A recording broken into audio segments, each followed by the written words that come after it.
नमस्कार। मोटिवेशनल काफी बातें चैनल में फिर से मैं आप सबका हार्दिक स्वागत करती हूँ। आज का हमारा विषय है इंसानी किताब यानी ह्यूमन लाइब्रेरी। ये इंसानी किताब क्या है और इसको किस प्रकार हम पढ़ सकते हैं, ऐसे अनेक विचारों को हम इस वीडियो में बात करने वाले हैं। और इंसानी किताब या ह्यूमन लाइब्रेरी के पीछे निहित एक उद्देश्य भी हम सबको जानना ही होगा। और यह ह्यूमन लाइब्रेरी की जो कल्पना आया है डेनमार्क देश से।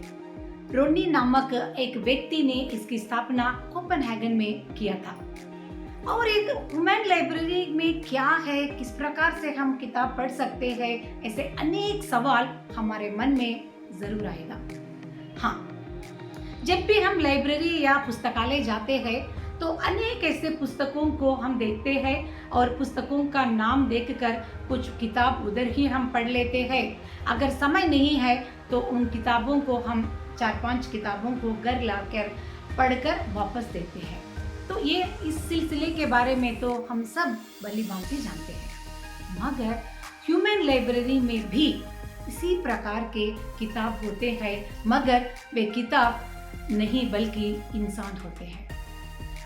इंसान के ओवरकोट के ऊपर उनके द्वारा बताया जाने वाला विषय को लिखा रहता है। रीडर यानी पढ़ने वाला पाठक जाता है तो उस विषय को लेकर उस व्यक्ति को चुन लेता है और उस व्यक्ति के साथ बैठकर बातें करता है। उस विषय को लेकर पाठक के मन में चाहे जितने भी प्रश्न क्यों न हो, वह पुस्तक के रूप में रहने वाला इंसान उन तमाम प्रश्नों का उत्तर बता देता है। बस एक नियम हमें इधर हमें फॉलो करना है कि हमें जजमेंटल नहीं बनना चाहिए। सिर्फ हमारे मन में जो भी सवाल है हम खुले दिल से पूछ सकते हैं और वह पुस्तक रूपी इंसान हमें उत्तर देता जाएगा और हमें उसकी तरफ ध्यान मात्र देना है और उस व्यक्ति के बारे में जज करना या तो उसके बारे में कुछ बात करने की आवश्यकता हमें बिल्कुल नहीं होता है। और इसके साथ में वो किताब कैसी किताब होते हैं ह्यूमन लाइब्रेरी में और किस विचारों के बारे में किताबों को वे रखते हैं, यह सवाल भी हमारे मन में होता है। हमारी रुचि के अनुसार किताब पढ़ते रहते हैं तो इधर भी कुछ ऐसे किताबों को ह्यूमन लाइब्रेरी में चुनकर रखते हैं जो समाज में पीड़ित है या तो शोषण के शिकार हो गए हैं। उनमें से कोई भी वेश्या हो सकती है या एक धर्म से दूसरे धर्म में जाने के बाद उसके लिए कितनी यातनाएं सहनी पड़ी, ऐसे भी व्यक्ति हो सकती है, या अनेक ऐसे शोषण के शिकार हुए व्यक्तियों को वे चुनकर रखते हैं और उन विचारों के बारे में पुस्तक से पढ़ने से ज़्यादा वे खुद उन यातनाओं के बारे में पाठक से खुले दिल से बात करते हैं। का मुख्य उद्देश्य यह है कि दूसरे व्यक्तियों के जीवन को देखकर हम आराम से कुछ टीकाएं टिप्पणियां करते रहते हैं और उनके जीवन की गति को हम बहुत ही उपहास पूर्वक बात करते रहते हैं। तो इस बात को खंडन करने के लिए यह ह्यूमन लाइब्रेरी की संकल्पना को शुरू किया गया है और हर एक व्यक्ति के लिए जीवन में उनकी तरह से वे जीते रहते हैं और उनके जीवन में क्या हो रहा है सिर्फ वे भली भांति जानते हैं। तो ह्यूमन लाइब्रेरी में अगर आप कहीं पर भी आपको जानने का अवसर मिला तो जाकर उन व्यक्तियों से कुछ समय तक आप समय बिता सकते हैं और बात करके आपके मन की जितनी भी शंकाएं क्यों न हो आप पूछ सकते हैं। ह्यूमन लाइब्रेरी में किताब से बात करने के लिए समय आधा घंटा कम से कम हर व्यक्ति को दिया जाता है। हमारे मन में अनेक प्रश्न हो सकते हैं और भी हमें कुछ बात करने के लिए समय चाहिए तो भी हम उस किताब को रिन्यूअल कर सकते हैं। दूसरी बार भी हम उसी किताब के साथ हमारी बातचीत को हम फिर से शुरू कर सकते हैं।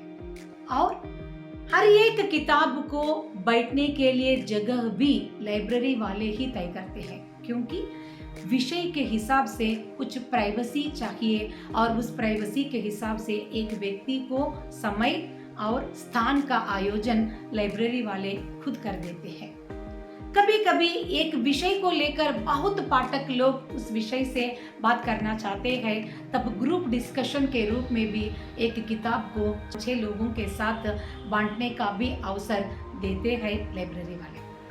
तो ह्यूमन लाइब्रेरी तो एक ऐसी कॉन्सेप्ट पहली बार सुन रहे हैं जो विदेशों में बहुत आजकल प्रचलित है। भारत में भी ह्यूमन लाइब्रेरी की जो कार्यक्रम कुछ ऐसे चल रहे हैं। मुंबई में ह्यूमन लाइब्रेरी यानी इंसानी लाइब्रेरी का जो कार्यक्रम सुचारू रूप से चल रहा है। मुझे लगता है ह्यूमन लाइब्रेरी की संकल्पना हम बहुत पहले ही अनुभव कर चुके हैं। जब भी हम इतिहास या हिस्ट्री पढ़ रहे थे तो इतिहास में आने वाले जो भी कैरेक्टर या जो भी पात्र है वे उनके जीवन से संबंधित कुछ विचारों को हमारे सामने रखते जाते हैं ताकि हम उन गलतियों को फिर से ना दोहराए। हमारे बुजुर्ग भी उनके जीवन में घटी हुई अनेक ऐसी कठिन परिस्थितियों के बारे में हमसे बातें करते रहते हैं, हमें सचेत करते रहते हैं। वे भी हमारे सामने जीते जाते रहने वाले इंसानी किताब ही है। तो क्यों न हम ऐसे ही अनेक इंसानी किताबों की जो मुनाफा को उठाते हुए ऐसे जो गलतियां उन्होंने किया है उनको हमें रिपीट ना करते हुए हमारे जीवन को सुचारू रूप से आगे ले जाने की कोशिश हमें तो बिल्कुल करना चाहिए। तो ह्यूमन लाइब्रेरी की संकल्पना सिर्फ एक बात की ओर इशारा करता है कि वह है कि दूसरे व्यक्ति के बारे में हमें जजमेंटल नहीं बनना चाहिए। उसके जीवन में जो कुछ घट रहा है उसके जीवन के लिए वह सही है और जो निर्णय वह ले रहा है वह शायद उसके जीवन के लिए वह सही रहता है। तो बम्बई में जो ह्यूमन लाइब्रेरी चल रहा है वहाँ पर भी यही एक स्लोगन लिखा हुआ है कि डोंट जज a book by its cover. तो ये हम सब जानते हैं कि उनके जीवन में जो कुछ चल रहा है जब तक हमें पता नहीं तब तक हम उसको अच्छी तरह से समझ नहीं पाते हैं, सिर्फ हम टीका टिप्पणी करते रहते हैं। तो आज से दूसरों के जीवन में झांकते समय या उनके बारे में कुछ बात करते समय तनिक सोचना होगा कि यह मेरे लिए सही है या नहीं। तो आप भी आपके मन के विचार हमसे ज़रूर कमेंट बॉक्स में बांटिएगा ताकि आपके विचार भी शायद अनेक लोगों के लिए प्रेरकदायी शक्ति के रूप में काम कर सकती है ना। तो आने वाले हफ्ते और एक नए विचार के साथ मैं आपके सम्मुख ज़रूर उपस्थित हो जाऊंगी। तब तक के लिए जय माता दी।